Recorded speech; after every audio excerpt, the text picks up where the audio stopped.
What happened to me when I was kidnapped? That's a common question, and I'm here today to answer it for you. I'm stepping out of my comfort zone, and I'm doing this longer video for you guys and explaining to you a little bit more depth into my story. You see, the way I was raised, I was not taught about domestic violence. I was not taught the warning signs or the red flags that came behind domestic violence.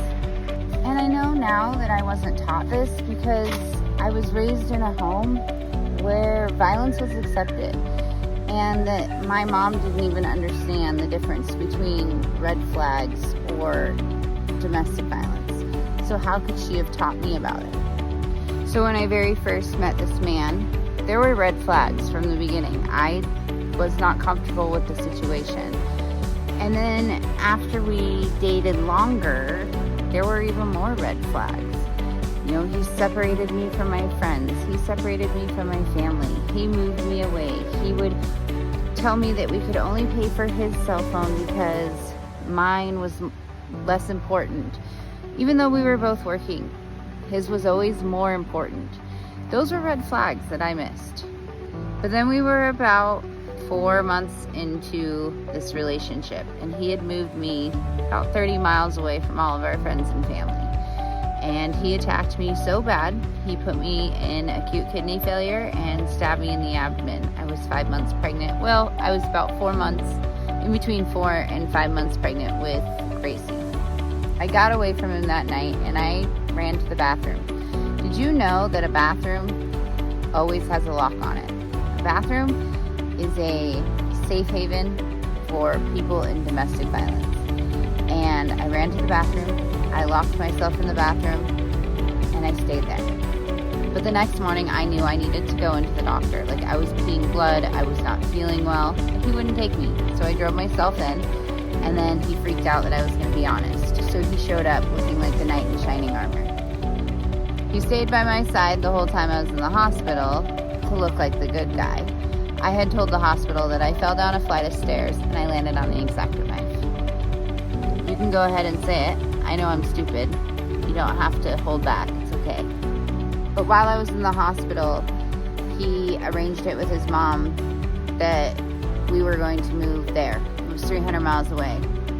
He didn't ask my permission. He didn't talk to me about it. He just did it. So when I got out of the hospital, he said, "Get in the U-Haul or I will kill you." And I knew he would. There was not a doubt in my mind that he would kill me.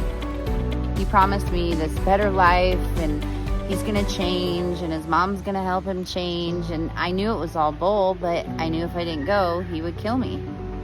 So I went with him against my will. Really did not want to. Fought him the whole way. He continued to threaten to kill me. He would hit me and hurt me. And so I ended up there.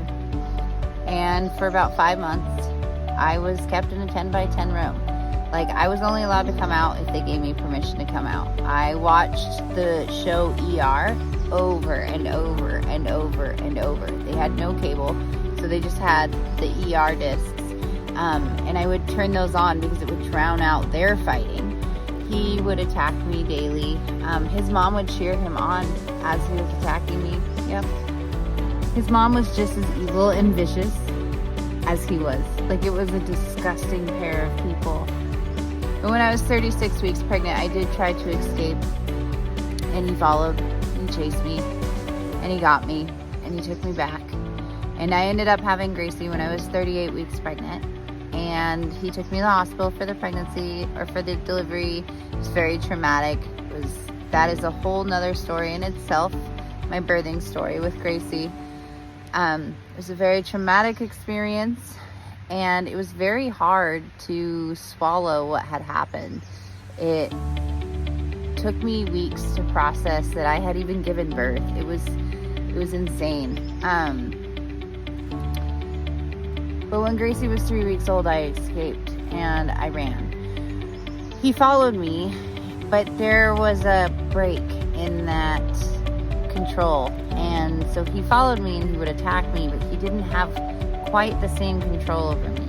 And then when the day Gracie turned, I always say 3 months, but it's actually the day Gracie turned 4 months old, I put him in jail.